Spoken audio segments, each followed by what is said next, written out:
What's up, everyone? This is Jack. I just asked a question in the chat. Where is everyone from? Taking a little roll call.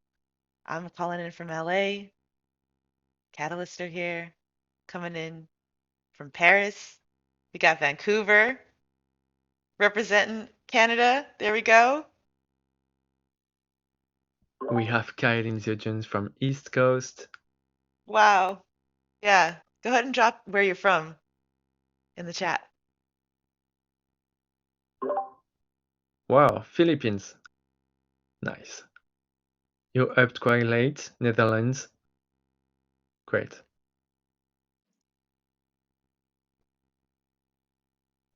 Okay, let's start. Thanks for joining us. Today we're gonna talk about Powerloom and a lot of interesting things. So, thanks for joining us, Swaroop, and thanks to the agents for being there. Feel free to drop your question in the chat. We'll answer anything at the end after the quick presentation. So, Swaroop, you are a co-founder at Powerloom. Could you briefly tell us about your journey leading into how you started working on Powerloom, etc.? Thank you, Matthew. First of all, hello to everyone, especially Polygon community. It's good to be back. I think it's been at least 3 years since I've done an AMA. Used to be Narek Network then. Also, a quick hello to the Powerloom community. I know some of you saw the usernames. Thanks for everyone to join in. I know it's a bit late for a lot of the folks, and maybe except a few of us here on the west coast of US. And yeah, so my name is Swaroop.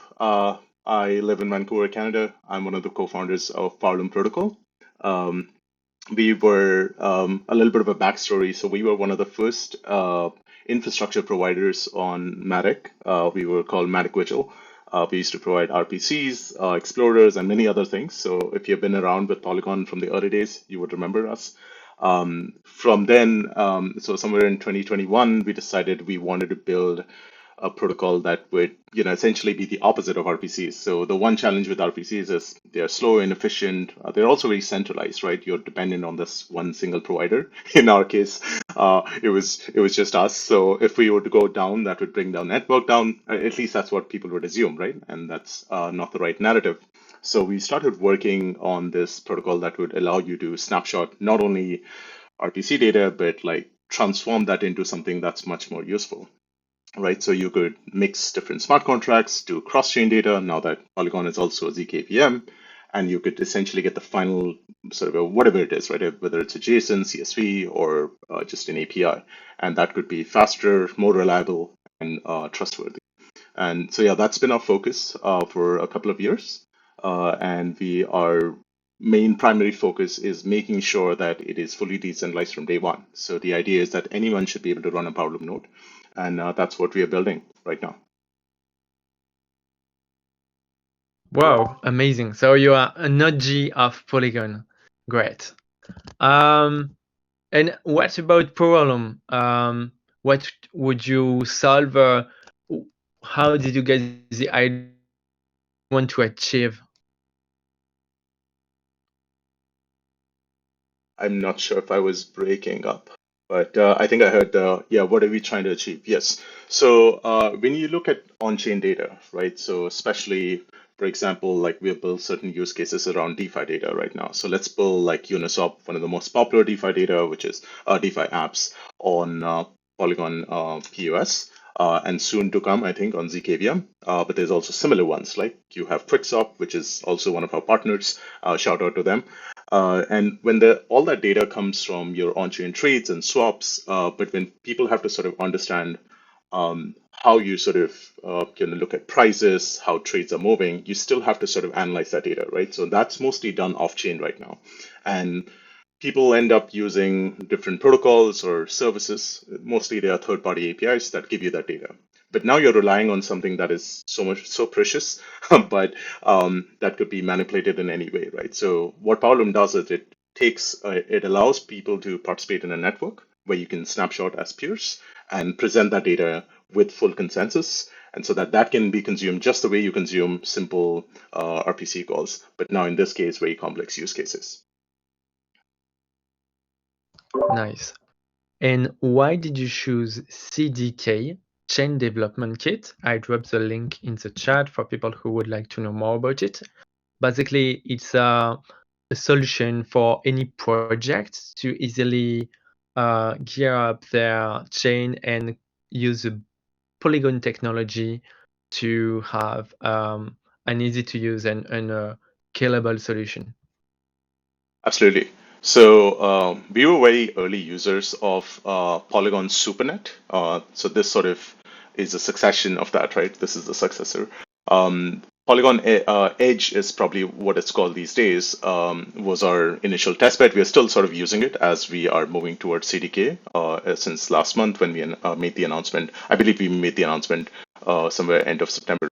Uh, but the way Powerloom network works is you still need like a chain to store all of this proof of the data, right? So when snapshotters are consuming the data and then snapshotting the data when we reach consensus, so all of that is happening on a chain, and we didn't want to build our own chain, and Polygon makes that really easy using supernets. And CDK is essentially the modern equivalent of that because now it's completely backed by ZK proofs. It's essentially running your own ZKVM, without the extra effort that is involved and bootstrapping the network.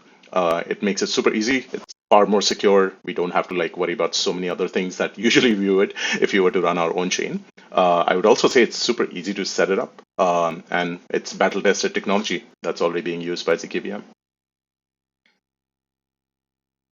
Nice. Yeah, it's really great to hear that Polygon ZKVM technology can help a lot of projects in the space. The objective is really to be able to onboard everyone on chain. So let's continue to talk about Powerloom. How is it at this stage? How does it work right now? And why should the audience today want to get involved? Absolutely. So sometime early this year, I believe it was around March or April, when we first opened up the protocol, we open sourced all of the code. So all of our code is out there on GitHub. You don't really need our permission to use Powerloom. However, it is a network, right? So it requires participants. So we started working on a plan. So we initially had like a basic testnet that allowed anyone to sort of participate, but it started out as an off-chain one, and then we moved to on-chain when we started using SuperNet and now using CDK for that. And then we partnered up with CoinList, which is a very popular platform for token sales. But surprisingly, a lot of people do not know that they are very good at having a community which is very interested in early stage projects, right? So we launched a testnet using them, and that has been open for, I would say, since August 21st is when we opened up those registrations. So we started with something called phase one. And phase one was mostly people running Powerloom nodes. Now, this requires a little bit of effort, even though we made it super simple that you can run it on any computer, even on a GitHub code space. I did this demo at Eat Waterloo as well. But the challenge with that was we wanted to incentivize people, right? So, and it's hard because we don't have a token yet. So we sort of worked with CoinList. We came up with a plan, and um, maybe one of my teammates can drop a link. It is unfortunately restricted, so some of you, especially the three of us, at least two of the people on this call, cannot access it because it's restricted by certain jurisdictions. But I think most of the community should be able to open it up. Yeah, so that was our sort of our phase one of the testnet. So you could run nodes, you would be incentivized. I believe we had 100 slots. We haven't quite filled that yet, but we have closed registrations for phase one because we had over 5,000 applicants. And then was our big announcement with Polygon for ZKVM. Now, what we came up with was like, how do we get individual communities involved? And I think I can see some of our phase two testers already on this chat. Hey everyone, and thanks for being here. And so now these people are sort of doing on-chain tasks. So what we did is we worked with a platform called Merkle, and we essentially spoke to some of our dApps that are already on ZKVM, right? So I talked about Quickswap already once. So there's Safe, there's Bungee for doing the bridging, and there's also another bridge called Aldo. So all of these people sort of got involved. But the beauty of how it works, it's all on chain, right? So we didn't. All they have to do is do these tasks. They didn't have to do in any centralized way. So we came up with a plan where you can now register for phase two. Same form. If you go to the CoinList page, you can find us. And there is a little bit of phase out, roll out for this approach because we have 18,000 applicants, and we were hoping we would only get a few thousand. But we're going to try and bring everybody in, right? So far, I think about a few, maybe a little over 1,000 people have already started doing these tasks. So these people sort of go on the Merkle platform, they get these on-chain tasks, and Powerloom as a protocol is able to index that data, right? And our snapshotters behind the scenes are able to snapshot the data, verify that you have done that task. So it could be a quick swap, swapping certain tokens, providing LP pools, creating safes, bridging ETH. So all of this is happening on zkVM right now. Were you not expecting that much participation from the community? I mean, I'm both sort of. I expected it from the Polygon community for sure when Polygon sort of talked about us, but I definitely didn't think we would hit 18,000. It's amazing, right? This is that market where people usually tell me that, oh, no one's gonna want to come and use your product because it's not the bull and bear. I've always believed, because this is what I've been in the space for 7 years, right? And I've been with Matic. I know the Matic founders as well. So we've all built it during these hardest times. So the people who support you at this time are the ones who will stick with you, and you shouldn't count. And I think that's where we probably thought we were setting expectations low. But I'm really, really happy that it happened. And so we had to put it on a wait list. But for the next 24 hours, what I decided is, since we're doing the same with you guys, we are opening it up. So if you do visit the link right now, you can still apply, and we will try to get you on board. Even if you cross that number, you try to double that number, it's a good problem to have. We'll figure it out. Amazing. So you heard Swaroop. If you want to participate to the Incentivized Testnet, you can do so now. And maybe we should share the link again in the chat. Yep. So if they click on the link from Conlist, they will be redirected to the second phase, right? Mm-hmm. Okay. So I believe there's yep. Thank you for adding that. Yeah. So people should follow the CoinList page for a reason, because it does that. There are certain terms and conditions. There's obviously optional KYC requirement and all those things. So it's important that you read through it before you participate. But it's super easy. Ideally, even for doing zkVM, your gas costs are very, very low, right? That's the why we picked zkVM for doing it. So you should be able to do the task. And I'm sure there are other community members from the Powerloom community who can attest for this, that they were able to finish these tasks pretty much in less than a day. And we'll be adding more, and we'll be onboarding more people as well. So, and thanks for dropping that link. So we really have to go fast and hurry. It's very limited in time, right? Absolutely. Please, it's only for the next 24 hours. We'll reopen the list because it's been sitting on a wait list for I think a few days now since our last community call. So we want to make sure. But I want to open it up again for the Polygon community. We go a long way. I want to make sure. And then I was just checking the Discord numbers on Polygon. There's 200,000 people on this Discord. It's crazy. I remember a completely different number. That is so great. Thanks a lot for giving us this opportunity. And I think some people from the community also would like to know how they could help maybe on other aspects. Do you need moderators on your Discord server, such things, Yeah, I think we have some. Well, first of all, we would love to get feedback. So, the number one thing is, if you can participate in the testnet, please fill the form. That helps us the most as a team. It motivates us. Second, we do, and whether or not you can participate in a testnet or not, we do have our own Discord. And we can probably drop a link if you guys are okay with. It's basically discord.gg/powerloom. That should take you to ours. And in terms of helping our community, yes, I believe we've just onboarded our first set of folks. We have a dedicated community manager who's was recently hired. We have a community moderator who we picked from the existing community. I can see his name. I'm optimist he's around. And there's, we want more of these, right? There's people from different jurisdictions. They speak so many different languages. Like I grew up in a country as well where we speak so many different languages. So we want to support all that. So that will really be helpful because we want it to be community driven and not be because we are, let's say I'm a co-founder of a project. That shouldn't matter, right? Powerloom should be driven, and basically it's being built for the community, and they should be the ones running it in the long run. And for developers, is it possible to check out your GitHub repository and maybe make some contributions? Absolutely. So all of our code is open source. If you go to github.com/Powerloom, I can drop a link, or if Pratik is there, he can drop a link as well.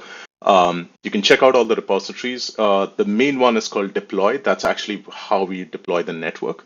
But you'll see the two repositories that are connected to it. One of the main use cases is called Pooler, and one is our core protocol, our code called Audit Protocol, and they can take a look. It's mostly in Python and code. Thanks for dropping the link. And they can also, I believe, our fees to code base probably isn't up yet on a branch. It's probably hidden in one of the branches, but that'll also be made live. So that means you can also see how this is being done transparently. That's the goal. But yeah, anyone is open to doing contributions. You don't even have to be a team member. We accept pull requests. The idea is just follow the guidelines, and always, you can open an issue as well and discuss with us before you open a PR, so you don't have to put all the effort if it's already been done. But yeah, that'll be great if people make contributions to the code. Amazing, Swaroop. Nice to hear. That's also a good way to Okay. get a developer position in the company. A little hint: if you make open source contributions, you get fast tracked into our job portal. Nice. So you're expanding the team right now? Yes, we are. We were a very small team until I would say before we started this testnet. I think we were like 3 core members.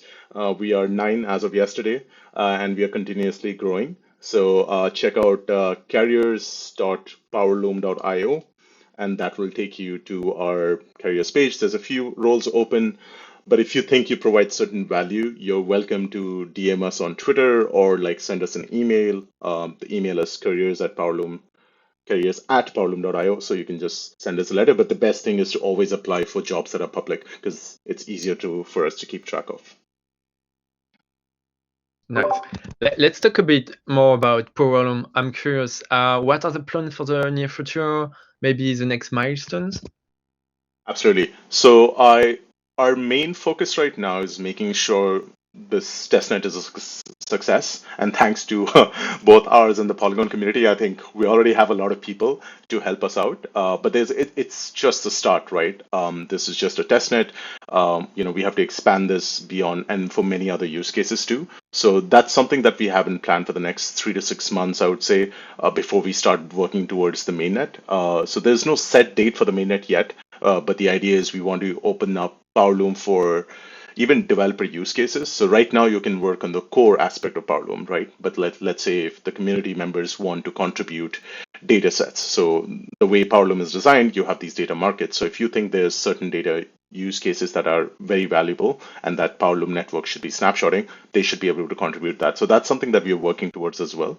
And more importantly, we want to make sure the network is secured. So we are trying to work on a program for that as well, but not quite ready to reveal that yet. But that might happen in the coming weeks as well.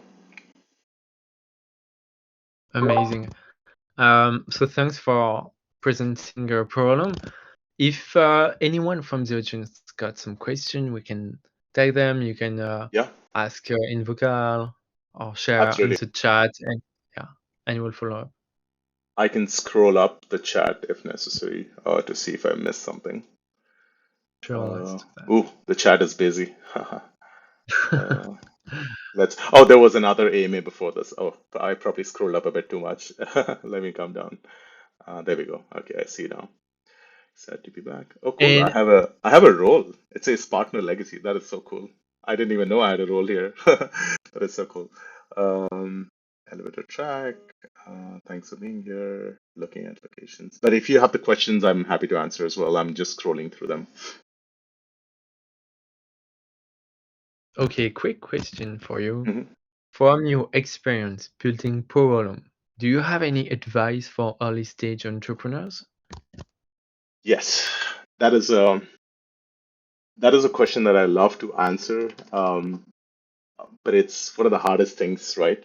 Uh, Early stage entrepreneurship is a lot of hard work. I'm not saying other jobs are not hard work, but you're essentially trying to work towards something from scratch. You almost have nothing. You probably don't have funds, and you're trying to build on this idea that you're really passionate about. So I think that's what is key, right? So you're working towards something that you really enjoy doing, and I think that's super important. For me, that was one sort of thing that kept me going for the last 6, 7 years now in this space. So when we started our previous project, this was much before we even met Matic team and others. We were building developer tools, and we didn't have that many users for a long, long time, right? So like looking at all these numbers, it just like sometimes amazes me. I'm like I have to like pinch myself.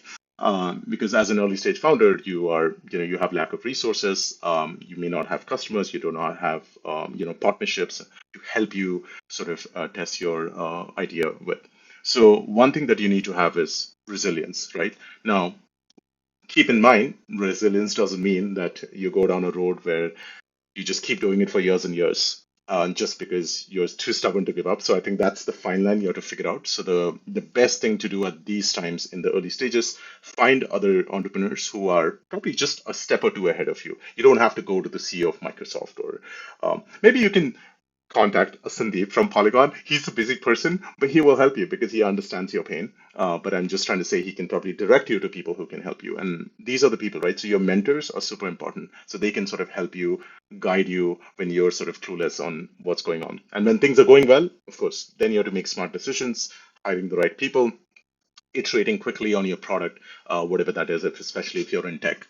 And I think building a protocol, building Web3 companies also takes a little extra effort in terms of, because we have all these cycles that sort of makes things a bit harder. But I think if you're in it for the long run, none of these things should matter. Thanks for sharing your insights with us.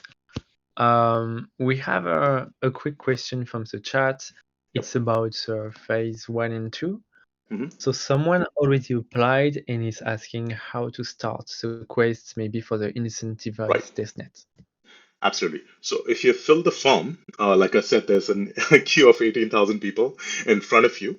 Currently, we were on waitlist just before the AMA, which meant that you may or may not get a chance because it really. So if you've read the CoinList page, it's important. That's why you read that CoinList page. It talks about there's only top 5,000 who will get the rewards, right? Now, of course, there's going to be a lot of fall off because they may not complete the tasks, or they may not pass KYC because they're in a jurisdiction that CoinList doesn't support them. So, which is why we can actually support way more people. There's obviously some people who have filled in 2 or 3 times. We know that, right? So it'll happen. They will have bots. It'll be the same person filling a few times. So yeah, and that's why we want to keep it open.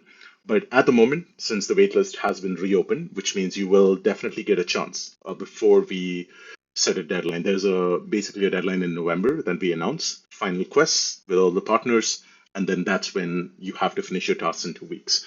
In terms of getting the invite, currently we are rolling out every week. So we rolled it out to our what we call as OGs, and I saw a question already, so I'll sort of answer that as I'm talking about it. OGs was a title given to our very, very early supporters. These were our 1,300 people. Right now, our Discord has also 12,000 people. So you can do the math, right? So they were like the first 10% who did a fun campaign, and that's why they have the role. But that doesn't mean that they get special ranking. They just got first access to help us test it out. So as of today, we'll be actually releasing it to the first 5,000 people who have been waiting. That means we'll be making an announcement on our Discord and also sending out an email to folks. And then every week we'll be releasing slots. So essentially, in a couple of weeks, if you're applying today, probably in 2 weeks, maybe even sooner, we might open it up faster. You should get access to it. Until then, we would recommend that you wait a bit because there's obviously other people in line, but it should be sooner than later.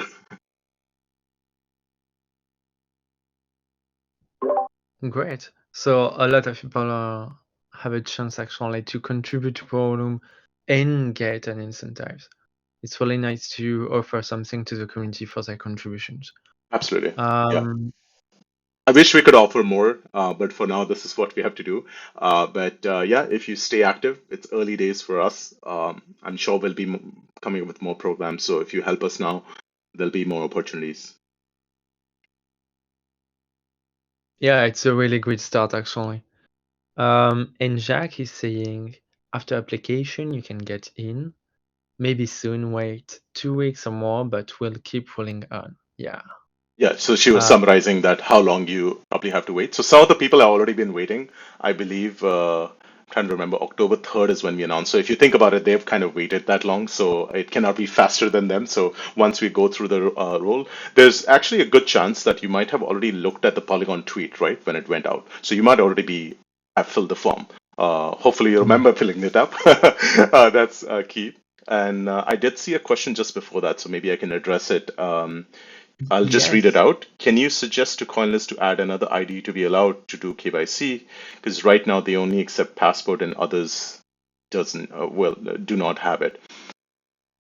Yeah, it's a hard one. Unfortunately, we do not control their KYC measures. So I have sent this request because we started dealing with this since August when we had our phase one of our testnet running. And it's hard. I know it's painful. Some of you do not have passports. It's very difficult to prove your identity, right? But that's also where countries make it hard, right? They don't have things that CoinList can verify that it's legitimately belongs to the country and some way for them to do a background check. I will send a request again, guys. I'm so sorry. I know if you're unable to do the KYC, there's not much we can do. We can just ask CoinList nicely again to consider it for your country. The best thing is to always notify them through their platform and say, hey, this is my country. What can we do? We'll try to help people as much as we can, but they are pretty strict about it as well. So, because they have to follow laws of so many different countries. So, yeah. Actually, somebody just said they've used their driver's license and get verified. Yeah, it works for certain countries. You don't need passport for all the countries. Thanks for the clarification.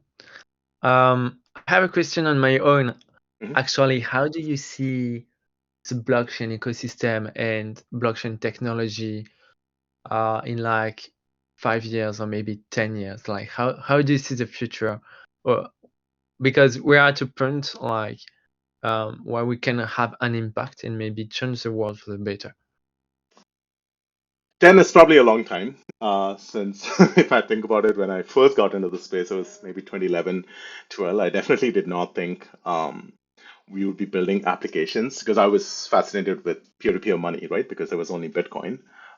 So I'll be amazed how much can be done in 10. Actually, 5, it's also a long time when I think about it. Like 5 is when I was, yeah, 2018, right? So 2018, what was I working on? Yeah, so the developer tooling, and we were solving scaling challenges, right? ZK was so far out of discussion. We used to only talk in these very, very technical meetups. We used to talk about zero knowledge. And that itself was like, people would be like, oh, I don't understand this term. And look at it now, right? We're like, everybody knows about it. I run into, I was at a border immigration crossing the US, and that person brought it up about, he knew about Polygon and he knew about ZK. And I was amazed, right? So I think that's where I see that things that we find harder today or not achievable 5 years down the line, it'll be just the norm, right?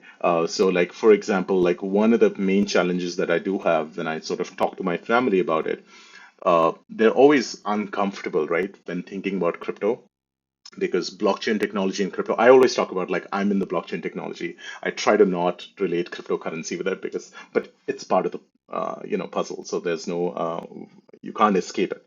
So I believe that that will become de facto in the sense how we talk about cloud technologies. We no longer refer to cloud as some extraordinary fascinating thing anymore, right? It's very understood. You have everything online and that's how it is. So I feel like in 5 years, that's where I'm hoping with blockchain tech, it becomes the de facto tech that people don't really care about calling it blockchain. There's like, hey, it's part of the tech stack, right? That's where I see.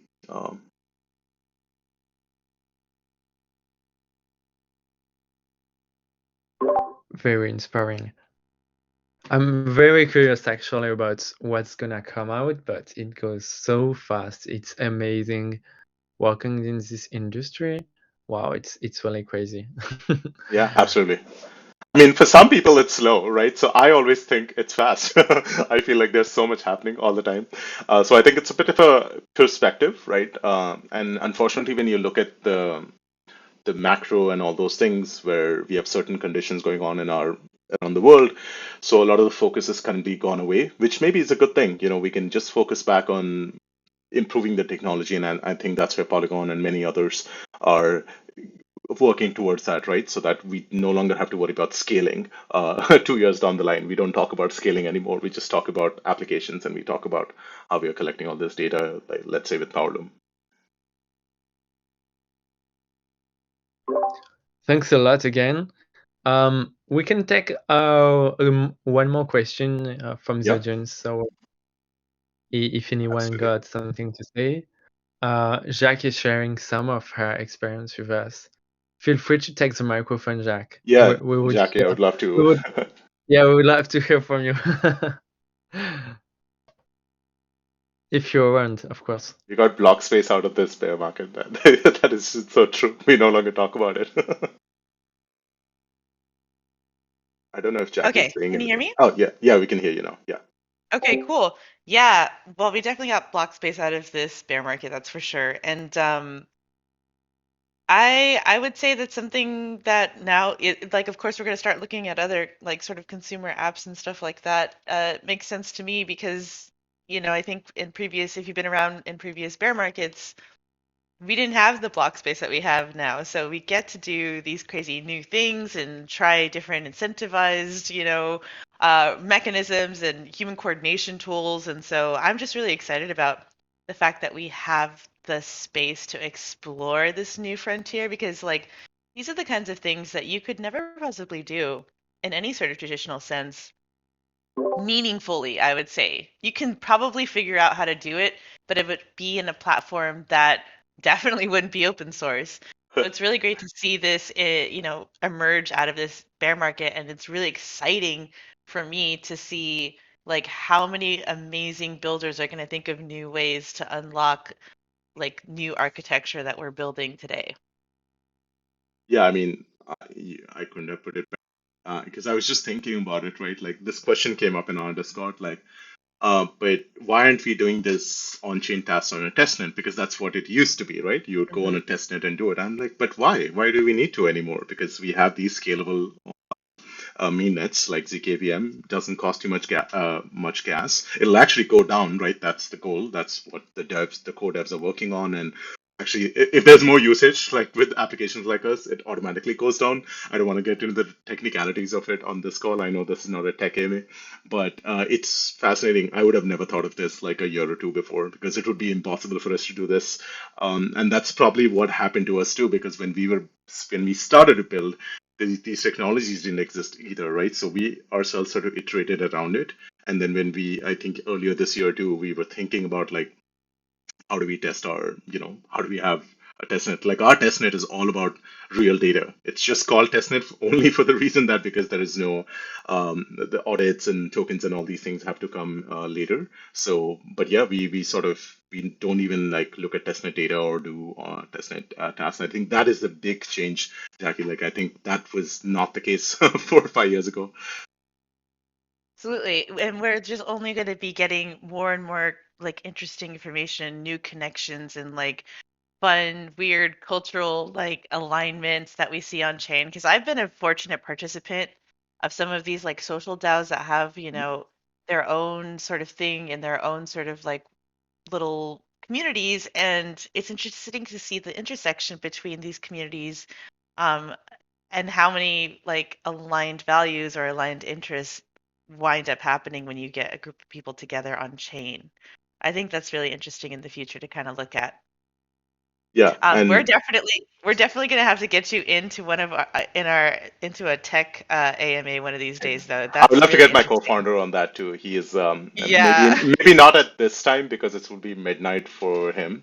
So it'll be nice to do. I know there's a lot of the Polygon and the Powerloom community for them. They would love the reverse time, so they can talk, and it'll be great to do a tech MA as well.